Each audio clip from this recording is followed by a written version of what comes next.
Insha Allahu karatunmu na yau zai kasance ne akan alfa'il. Ma'ana alfa'il, idan muka ce alfa'il, idan muna so mu fahimci abin da ake nufi a alfa'il sai mun koma darasinmu na baya inda muka yi magana muka ce fi'ili ya kasu kashi uku. Akwai alfi'ilul madi, akwai alfi'ilul mudari', akwai alfi'ilul amr. Sannan muka ce fi'ili shi ne aiki, abu wanda yake nuni ko kuma duk wani abun da yake nuni akan aiki da aka aikata a lokaci keɓantacce. Misali idan na ce zahabal waladu, yaro ya yi tafiya, ka ga zahaba ɗin nan fi'ili ne. To yau karatunmu na alfa'il yana da alaƙa da karatunmu na fi'ili, domin wannan aiki da aka aikata, wanda ya aikata wannan aiki shi ake kira alfa'il. Kamar yadda na ba ku misali na ce, misali idza qultu, idan na ce zahabal waladu, a nan wannan misali na zahabal waladu za mu ga cewa zahaba fi'lu madin ne kamar yadda muka riga muka yi bayani. Yanzu nan alwaladu shi zai zama fa'il ɗinmu, sabida me fassaran zahabal waladu, ma'ana yaro ya tafi ko yaro ya yi tafiya. To shi wanda ya aikata aiki, wanda ya aikata aikin tafiyan nan shi ne alfa'il. Kun ga nan alwaladu shi ne alfa'il, zahaba kuma shi ne fi'ili. Wani irin fi'ili ne zahaba? Fi'lu madi. To yanzu idan aka tambaye mu mene ne alfi'lu, ta'arifin alfi'lu, ya za mu arrafa fi'ili? Aka ce mana mene ne fi'ili, me za mu ce? Za mu ce alfa'ilu. Aka ce mana mene ne alfa'il, afwan, idan aka tambaye mu mene ne alfa'il sai mu ce alfa'ilu, abin da ake nufi da alfa'il shi ne mene ne? Ismun marfu'un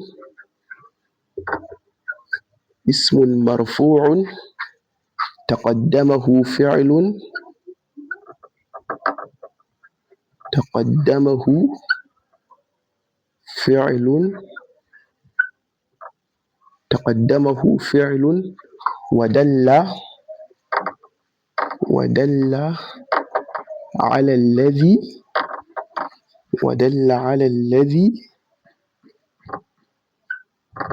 fa'ala al-fi'la.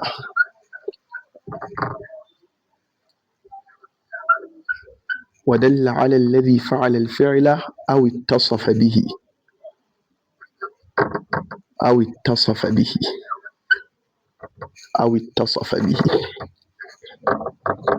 Wannan shi ne ta'arifin fa'il.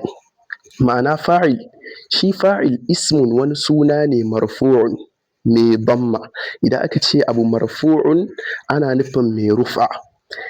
Daga faɗin mu cewa fa'il suna ne, mun gano cewa ba fi'ili ba ne kuma ba harafi ba ne. Kada ku manta a cikin ajza'ul jumla yanda muka yi bayani, mun ce ajza'ul jumla da muka yi bayani a kansu su ne guda uku. Akwai al-ismu, akwai al-fi'lu, akwai al-harfu. To shi fa'il yana ƙarƙashin al-ismu ne ko kuma yana ƙarƙashin al-ismu. Kenan al-fa'il ismun ne. Sannan kuma idan muka ce marfu'un muna nufin mai rufa.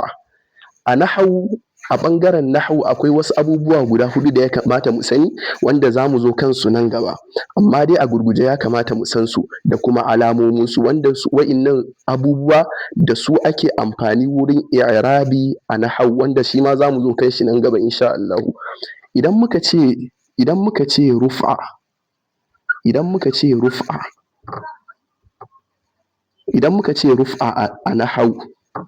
Idan muka ce rufa a nahawu, idan muna so mu gane menene rufa a nahawu, alamarsa za mu ga ita ce menene? Alamarsa ita ce damma. Duk sanda ka ji rufa an ce marfu'un, duk sanda ka ji an ce abu marfu'un ne, to alamarsa ita ce damma. Sannan kuma idan muka ji an ce wannan, za mu iya cewa marfu'un, ana kiransa rufa, ana kiransa marfu'un, amma yanzu tunda muna magana ne akan marfu', za mu ɗauke shi a matsayin marfu'. Idan kuka ji mun ce abu marfu'un ne, ana nufin yana da alama na damma, ma'ana wannan kalma akwai damma a ƙarshenta. Idan kuka ji mun ce abu mansubun, Idan kuka ji mun ce ma kalma mansubun, to muna nufin wannan kalman tana da alama na fatha a ƙarshenta. Idan kuka ji mun ce da kalma majrurun,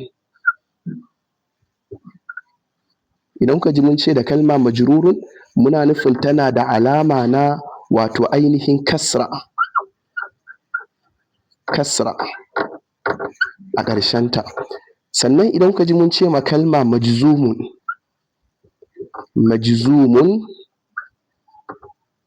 to muna nufin yana da alama na as-sukun a ƙarshensa, sukun. Idan kalma ka ji an ce mata marfu'un, ana nufin tana da alama na damma a ƙarshenta. Idan aka ce mansubun, tana da alama na fatha. Idan aka ce majrurun, tana da alama na kasra. Idan aka ce maka majzumun, tana da alama na sukun. Wannan a damma ita ce za ku ganta a saman harafi. Misali, idan muka yi misali da ba'un, wannan ita ce damma. Idan muka yi misali da ba'un a nan mai fatha, wannan ita ce fatha. Majzumun kuma idan muka yi misali da ba'un, wannan ita ce sukun. Majrurun kenan idan muka yi misali da ba'un, wannan ita ce kasra. Sannan majzumun idan muka yi misali da ba'un, wannan shine as-sukun. Wa'innan su ne alamatul i'rab. Wa'innan guda huɗun aka ce ma abu marfu'un ne ko mansubun ko majrurun ko majzumun, ana kiransu anwa'ul i'rab. Ana kiransu mene? Anwa'ul i'rab. Anwa'ul i'rab. Sai kuma alamomin kowanne daga cikinsu, su kuma ana kiransu alamatul i'rab. Abin da ya sa na kawo mana wa'innan abubuwan shine za ku yi ta ganinsu suna ta maimaituwa. Za mu ci gaba da amfani da su a duk wata ƙa'ida da kuma duk wani darasi da za mu shiga nan gaba. To yanzu idan mun gane a cikin wannan alfa'il ɗin nan, fa'il ɗin nan yana amfani da wani nau'i yake amfani daga cikin anwa'ul i'rab? Yana amfani da marfu'un ne. Sannan kuma da wata alama yake amfani daga cikin alamatul i'rab? Yana amfani da damma ne. Marfu'un yana amfani da damma ne. To nan da aka ce shi fa'il ismun suna ne marfu'un, ma'ana ana nufin mai alama na damma a ƙarshensa. Ma'ana fa'il alamar da za ka gani a ƙarshensa za ka ga damma. An gane? Sannan malam ya ce taqaddamahu fi'lun. Duk inda ka ga fa'il za ka ga fi'ili ya rigaye shi. Duk inda ka ga fa'il za ka ga fi'ili ya rigaye shi. Ma'ana sai an samu fi'ili sannan za a samu fa'il. Misali idan na ce zahaba zaidun. Zaidu ya tafi. Kun ga nan zaidu shine fa'il, zahaba kuma fi'ili ne. Kenan duk sanda za ka ga fa'il sai ka ga fi'ili ya zo kafin shi. Ba zai yiwu ka ga fa'il a farko ba. Idan ka ga wai zaidun zahaba, to nan zaidun ba fa'il ba ne, saboda fa'il baya zuwa farko, wani abu ne daban, za mu zo kan shi. Amma duk sanda ka ga fa'il, dole sai ka fara ganin fi'ili a farko sannan ka ga fa'il. Dole duk sanda za ka ga fa'il sai fi'ili ya fara zuwa a farkonsa sannan fa'il zai biyo bayansa. Ina fatan an fahimta. Wannan kenan. Taqaddamahu fi'lun, dole fi'ili ya rigaye sa. Wa dalla 'ala alladhi fa'ala al-fi'l, sannan kuma dole yayi nuni akan wanda ya aikata aiki. Ma'ana fa'il yana nuni akan wanda ya aikata aiki. Misali idan na ce qara'a Ibrahimu.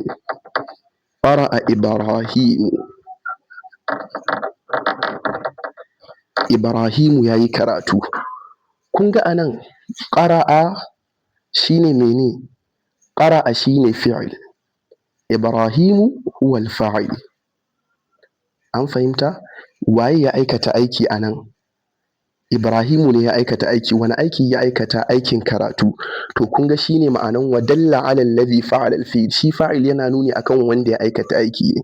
Yanzu Ibrahimu shi ya aikata aiki a nan. Wane aiki ya aikata? Aiki na karatu. aw ittasafa bihi ko kuma ya siffantu da aiki. Ba ko da yaushe bane fa'il yake kasancewa shi ya aikata aiki, wani sa'in za ga ya siffantu da aiki ne, ba shi ya aikata aikin ba, aikin ya auku a gare shi ne sai ya kasance ya siffantu da aikin. Bari in baku misali, idan na ce maribal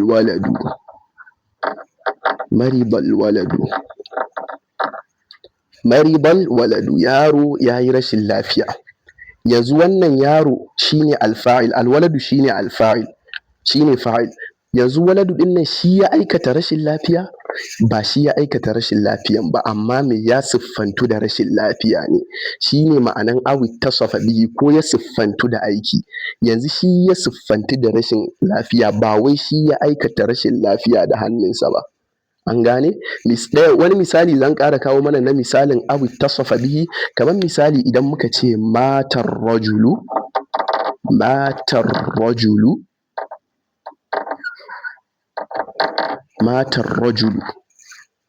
mutumin ya mutu. Ar-rajulu anan shine fa'il. Shin wannan mutumin ya aikata mutuwa ne? Ba shi ya aikata mutuwa ba, amma me ya siffantu da mutuwa, sabida mutuwa ta auko masa. Kenan fi'ili ko dai ya kasance wanda ya aikata aiki kaman a ƙara Ibrahimu, ko dai ya kasance wanda ya siffantu da aiki kaman a maribal waladu da matar rajulu. To shine ma'anan alfa'il a taƙaice. Fa'il ismun marfu'un, suna ne mai damma a ƙarshensa. Kun ga alwaladu ai akwai damma a ƙarshensa, sai mu ce da shi marfu'un. Ar-rajulu akwai damma a ƙarshensa, sai mu ce da shi marfu'un. Ibrahimu akwai damma a ƙarshensa, sai mu ce da shi marfu'un. Kenan dole fa'il ya zama marfu'un. Idan ka zo ka ce qara'a Ibrahima, to wannan ka yi kuskure, sabida a cikin ta'arifinmu na fa'il cewa muka yi ismun marfu'un mai damma a ƙarshe, ba mu ce mansubun ba. Mansubun shi yake ɗaukan fatha, ba mu ce fa'il mansubun ba ne. Cewa muka yi fa'il ismun ne, suna ne marfu'un mai damma, ba mai fataha ba. Idan ka sa fataha a nan ka yi kuskure. Dole ne ya zama marfu'un, ma'ana ya ɗau damma a ƙarshensa. Wannan shine fa'il a taƙaice. Kamar yadda muka ce, yanda za mu gane fa'il, yanda za mu samu fa'il a cikin fi'ili shine menene? Mu duba fi'ilin nan. Idan muka duba fi'ilin nan sai mu ga wa ya aikata fi'ilin, to wanda ya aikata wannan fi'ilin shi za mu kira fa'il. Alfa'il, fa'ili ismun, suna ne marfu'un mai damma taqaddamahu fi'ilun, wanda fi'ili ya rigaye shi, ma'ana fi'ili ya zo kafin shi. Wa dalla 'ala alladhi fa'ala al-fi'la, kuma yana nuni ne akan wanda ya aikata aiki. Aw ittasafa bihi, ko kuma wanda ya siffantu da aiki. Za mu iya kawo misalai da dama. Misali, idan muka ce, akwai misalai da dama da za mu iya kawowa domin mu ƙara fahimtar wannan fa'il ɗin da kyau. Idan muka ce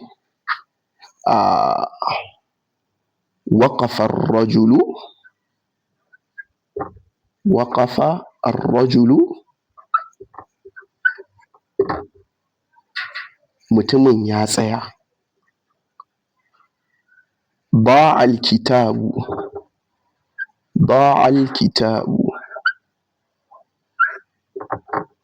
ضاع الكتاب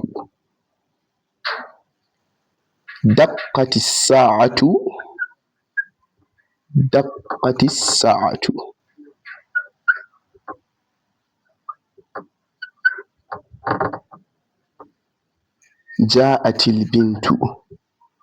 جاءت البنت.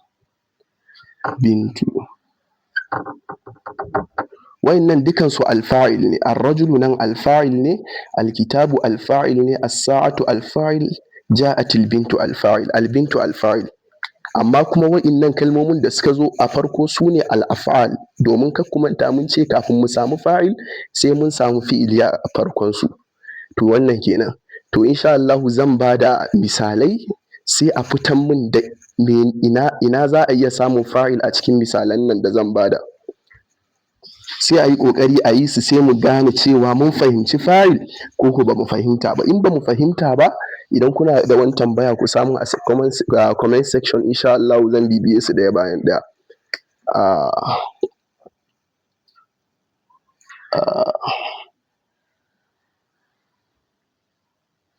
يركب الرجل.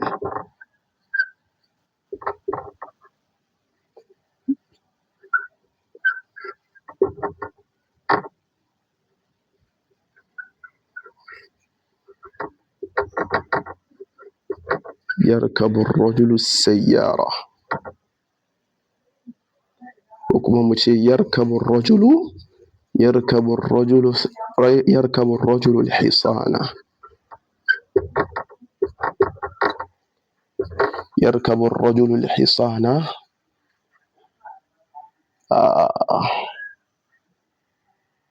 تأكل الشاة. تأكل الشاة. تأكل الشاة فولا.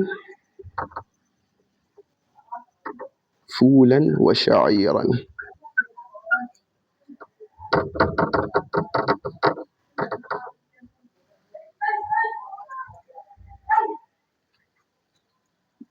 جاء المعلم.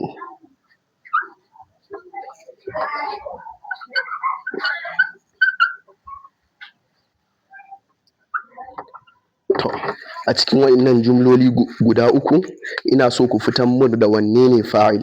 Ku samu a comment section, zan duba ɗaya bayan ɗaya. Kuma da wannan ne muka zo ƙarshen wannan darasi. Wassalamu alaikum wa rahmatullahi.